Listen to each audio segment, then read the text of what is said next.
Please subscribe my channel Srinath Science Pathshala and press the bell icon for new notification. Thank you. Good morning students. Welcome to the Sunrise Academy online live classes. Class 7 subject science chapter number 11. बच्चों हम लोगों ने circulatory system पढ़ लिया था. उसके अंदर आप लोगों ने देखा कि किस तरीके से ब्लड को पूरी बॉडी में जो हमारा हार्ट है वो सर्कुलेट करता है. ओके. और हार्ट में 4 चैम्बर्स होते हैं बच्चों, जो क्या करते हैं प्योर ब्लड और इम्प्योर ब्लड को क्या करते हैं सेपरेट रखने का काम करते हैं. ठीक है बच्चों. उसके बाद में आज जो हम लोग टॉपिक पढ़ने वाले हैं वो है एक्सक्रीटरी सिस्टम. कौन सा टॉपिक है बच्चों? Excretory system. What is the mean of excretory system और what do you mean by excretion? Okay. सबसे पहले हम बात करेंगे एक्सक्रीशन क्या होता है. Okay. Then listen, the removal of unwanted toxic substances from body of living organism is called excretion. देखो बच्चों, हम लोगों ने जो डाइजेशन पढ़ा था सबसे पहले, तो उसमें हम क्या करते थे? इंटेक करने की बात करते थे. ठीक है ना.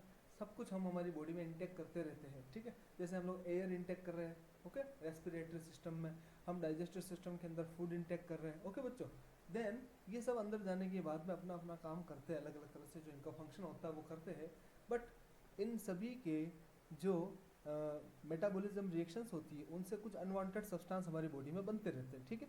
उन अनवांटेड सब्सटेंसेस को हमारी बॉडी से हटाने का जो प्रोसेस होता है, the removal of unwanted substances is called the excretion. Excretion का मतलब क्या होता है बच्चों? हमारी बॉडी से अनवांटेड सब्सटेंसेस को रिमूव कर देना. अनवांटेड सब्सटेंसेस जो है जिसकी हमारी बॉडी में कोई ज़रूरत नहीं है उनको हमारी बॉडी से रिमूव कर देना क्या कहलाता है बच्चों? एक्सक्रीशन कहलाता है. क्लियर है बच्चों? ओके. देन आफ्टर, अब एक्सक्रीशन जो है इसके लिए क्या होता है? हमारी बॉडी में सिस्टम बना हुआ है. ठीक है बच्चों. क्यों बना हुआ है हमारी बॉडी में? क्या सारे एनिमल्स में ऐसा होता है क्या? नहीं, ऐसे नहीं होता है. अब सुनिए कि ऐसा क्यों नहीं होता है. देखो, दो तरह के एनिमल्स होते हैं बच्चों. एक तो होता है यूनिसेल्युलर्स, एक होता है मल्टीसेल्युलर. ओके बच्चों. तो यूनिसेल्युलर ऑर्गेनिज्म जो होते हैं बच्चों, यूनिसेल्युलर का मतलब ये होता है the organism which is made by only one cell. Okay. जो एक ही सेल से बने होते हैं, तो उनके अंदर एक ही सेल होती है, तो सिस्टम बनने का सवाल ही नहीं उठता. क्योंकि सिस्टम्स जो होते हैं, जो अलग अलग सिस्टम हमारी बॉडी में है, वो बहुत सारे सेल्स, टिश्यू, मसल्स इनसे मिलकर बने होते हैं. बट जो यूनिसेल्युलर ऑर्गेनिज्म है बच्चों, उनके अंदर ऐसा कोई सिस्टम नहीं होता है. क्यों? क्योंकि उनके अंदर एक ही सेल होती है. जब एक ही सेल प्रेजेंट होती है तो उनके अंदर एक्सक्रीशन कैसे होता होगा बच्चों?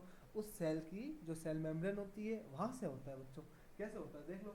Unicellular organism excrete through their cell membrane by diffusion process. Okay. देखो बच्चों, क्या होता है, जो यूनिसेल्युलर ऑर्गेनिज्म है वो एक्सक्रीशन कौन से मेथड से करते हैं बच्चों? डिफ्यूजन प्रोसेस से करते हैं. ठीक है ना. डिफ्यूजन क्या होता है वो भी मैं आपको अभी बताऊंगा. ठीक है. होता क्या है? Cell membrane. ठीक है ना. सेल मेम्ब्रेन क्या होती है? मतलब मान लिया कि ये एक यूनिसेल्युलर ऑर्गेनिज्म है जिसको हम नाम दे देते हैं अमीबा. ओके. ये अमीबा है. तो यहाँ पर ये क्या है बच्चों? इसकी सेल मेम्ब्रेन है. ये इसका क्या है? न्यूक्लियस है. सेंटर पॉइंट जो है न्यूक्लियस है. अब कोई भी चीज इसको अपने अंदर इंटेक करनी है, अंदर लेनी, तो भी कहाँ से लेनी है? अपनी स्किन से लेनी. कोई इसका मुंह नहीं होता है, कोई हाथ नहीं है, कोई पैर नहीं है. ओके. तो अंदर लेने का भी क्या है जरिया? क्या रहेगा इसका? ये स्किन रहेगी, सेल मेम्ब्रेन जिसको बोलते हैं. और अगर अपने अंदर से कोई चीज को इसको बाहर निकालना है, एक्सक्रीट करना है, अनवांटेड सब्सटेंस को बाहर निकालना है, तो भी ये कहाँ से करेगा?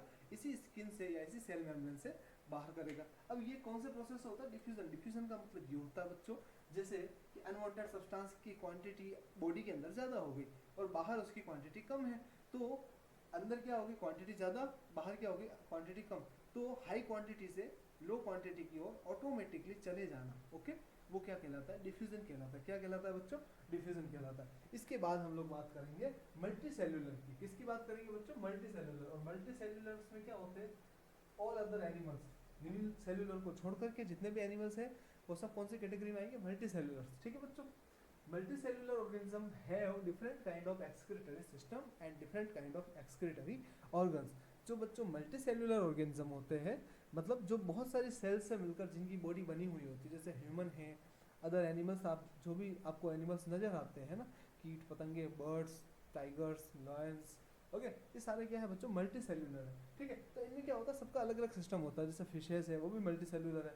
तो इन सबका एक्सक्रीटरी सिस्टम या एक्सक्रीटरी मेथड क्या होता है बच्चों? अलग अलग होता है. ठीक है. फिर हम लोग बात करते हैं कि जो एक्सक्रीट सब्सटेंसेस होता है वो क्या होता है, मतलब जो एक्सक्रीट किया जाता है बॉडी से अनवांटेड सब्सटेंसेस, कौन सा सब्सटेंस ऐसा होता है जो अनवांटेड होता है। तो सभी की बॉडी में अलग अलग सब्सटेंस जो होता है जिसको एक्सक्रीट किया जाता है, ठीक है। अगर हम बात करें सबसे पहले बच्चों फिश की, तो फिश के अंदर क्या होता है बच्चों, अमोनिया सब्सटेंस होता है। कौन सा सब्सटेंस होता है, अमोनिया, वो अनवांटेड सब्सटेंस होता है जिसे एक्सक्रीटरी सिस्टम के थ्रू एक्सक्रीट कर दिया जाता है। और ये तो फिश है, पानी में रहती है, तो ये सीधा गैस के फॉर्म में क्या करती है, वाटर में अमोनिया को डिसॉल्व कर देती है, तो इसकी बॉडी से अमोनिया क्या होता है, बाहर निकल जाता है। बर्ड्स और इंसेक्ट आप लोगों ने देखा होगा, हम लोग बोलते हैं बीट कर दी, है ना, क्या होती बीट कर दी, तो वो क्या होता है, उस बीट के अंदर क्या होता है, एक आप यूँ कह सकते हो कि न तो लिक्विड होता है न गाढ़ा होता है, तो इस तरीके का लसलसा सब्सटेंस जो होता है वो यूरिक एसिड होता है, ठीक है ना। वो क्या होता है, वो उस तरीके से उसको अपनी बॉडी से पास आउट कर देते हैं, एक्सक्रीट कर देते हैं, ठीक है बच्चों। बर्ड्स और इंसेक्ट में ये चीज़ होती है, तो उसे क्या बोलते हैं, यूरिक एसिड। और ह्यूमंस में क्या होता है बच्चों, यूरिया। ह्यूमंस में क्या होता है बच्चों, यूरिया, यूरिया का एक्सक्रीशन किया जाता है। तो जो अमोनिया का एक्सक्रीशन करते हैं उन्हें अमोनोटेलिक एनिमल्स बोलते हैं, जो यूरिक एसिड का एक्सक्रीशन करते हैं उन्हें यूरिकोटेलिक एनिमल्स बोलते हैं। और ह्यूमंस जो है बच्चों, हम लोग जो है हम यूरिया का एक्सक्रीशन करते हैं, इसलिए हम लोग यूरियोटेलिक एनिमल की कैटेगरी में आते हैं। ओके बच्चों, ये एनिमल्स के अलग अलग नेम्स होते हैं उनके एक्सक्रीटरी सब्सटेंस के बेस पर, यूरियोटेलिक होता है ह्यूमन। ओके बच्चों, अब हम बात करेंगे excretory systems in human beings. Okay, बहुत बड़ा सिस्टम है बच्चों, है ना, बट अपने सिलेबस में बहुत छोटा दे रखा है, तो हमें उसी के अकॉर्डिंग पढ़ना है, ठीक है। एक्सक्रीटरी सिस्टम ह्यूमन बींग्स में कैसा होता है, जैसे मैंने आपको सर्कुलेटरी सिस्टम कितना डिटेल में बताया था, उतना डिटेल में हम ये नहीं पढ़ रहे हैं। ओके, जब जरूरत पड़ेगी तो बड़ी क्लासेस में आपको वो भी पढ़ाया जाएगा। देखो, एक्सक्रीटरी सिस्टम में अलग अलग ऑर्गन्स होते हैं जो अपना अपना क्या करते हैं बच्चों, उसके अंदर योगदान देते हैं, ठीक है ना। अब देखो, मेन एक्सक्रीटरी ऑर्गन्स आर, हमारी बॉडी में मेन एक्सक्रीटरी ऑर्गन कौन कौन से हैं, हम उसकी बात करते हैं। तो सबसे पहले जो मेन एक्सक्रीटरी ऑर्गन होता है बच्चों हमारी बॉडी में, वो होता है किडनी। क्या होता है बच्चों, किडनी, नाम आपने सुने होंगे। सेकंड एक्सक्रीटरी ऑर्गन में कौन आता है बच्चों, स्किन। और थर्ड एक्सक्रीटरी ऑर्गन में कौन आता है बच्चों, लंग्स आता है। कौन आता है बच्चों, लंग्स आता है। ओके ओके, अब हम लोग पढ़ते हैं बच्चों इसके आगे, किडनी कितनी होती है हमारी बॉडी में, तो आपको दिख रहा होगा 2 किडनी होती है। कितनी किडनी होती है बच्चों, 2 किडनी होती है। इस तरीके से इनकी स्ट्रक्चर अगर आप देखोगे तो बड़ी इस तरीके से होती है स्ट्रक्चर, यहाँ बहुत सारी नलियाँ वगैरह होती है, इसमें पिरामिड्स वगैरह भी होते हैं, ठीक है। तो डायग्राम आपको बुक से देख के बनाना है, ठीक है। अब आप लोग देखते हैं किडनी होती क्या है। 2 kidneys are present in human body. Okay, kidneys are bean shaped. Bean shaped समझते हो बच्चों, मतलब जो चमले होते हैं हम लोग जो खाते हैं ना, बीन फलीदार जो होते हैं ना दालें, वैसा शेप इसका होता है। और ये क्या करती है, helps in excretion of urine, ठीक है। इसके अंदर क्या होता है, ब्लड का फिल्ट्रेशन होता है, ब्लड का फिल्ट्रेशन होता है, और उसमें से क्या होता है, जो अनवांटेड सब्सटेंस जो होता है, यूरिन होता है, यूरिया बनता है। ओके, उसको क्या कर दिया जाता है, सेपरेट कर देता है। अब जो यूरिन हम लोग जो एक्सक्रीट करते हैं ना, यूरिन, उस यूरिन में क्या होता है, 95% तो बच्चों क्या होता है उसके अंदर वाटर ही होता है। क्या होता है बच्चों, उसके अंदर 95% वाटर होता है। 2.5% उसके अंदर यूरिया होता है बच्चों, और 2.5% अदर वेस्ट मटेरियल सब्सटेंसेस उसके अंदर, जो अमोनिया हो सकता है, यूरिक एसिड हो सकता है ना, नाइट्राइट्स हो सकता है, बहुत सारे नाइट्रोजीनस सब्सटेंसेस होते हैं जो क्या होते हैं, अनवांटेड सब्सटेंसेस होते हैं। फिर हम बात करते हैं नेफ्रॉन।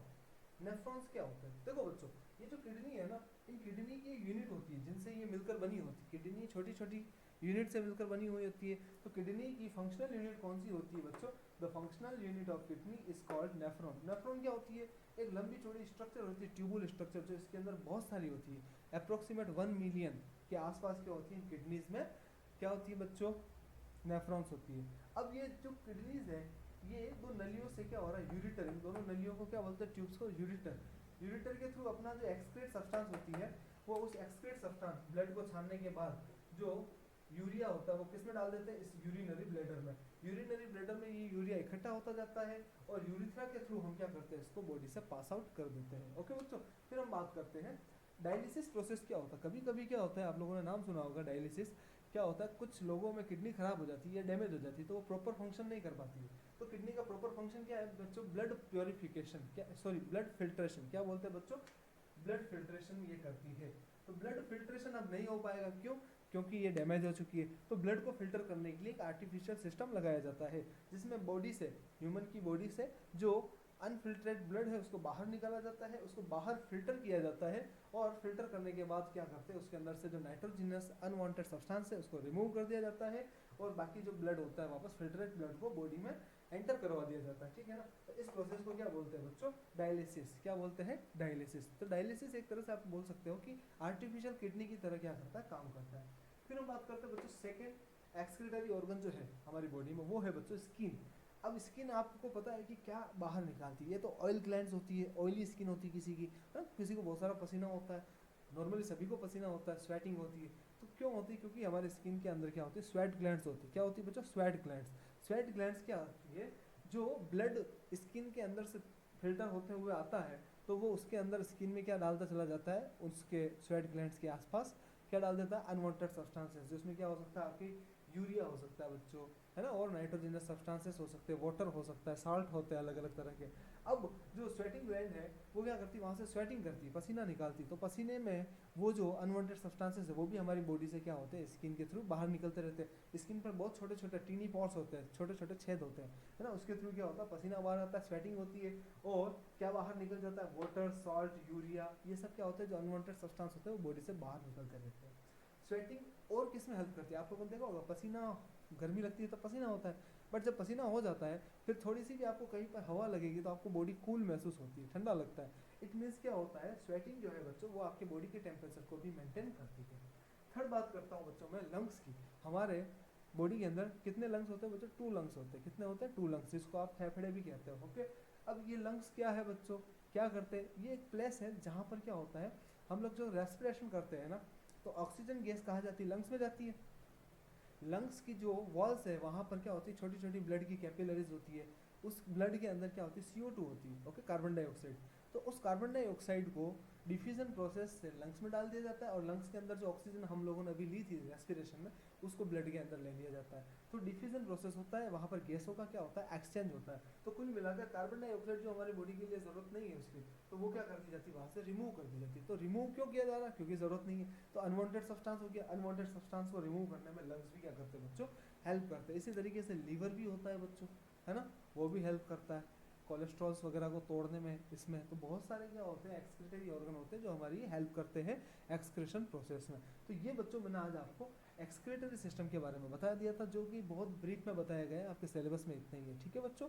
वीडियो अगर अच्छा लगा हो सब लोग लाइक करें, अच्छे से टॉपिक को पढ़ें, अगर नहीं समझ में आया तो वीडियो को वापस रिवाइंड करके देखें। थैंक यू वेरी मच, जय श्री कृष्ण।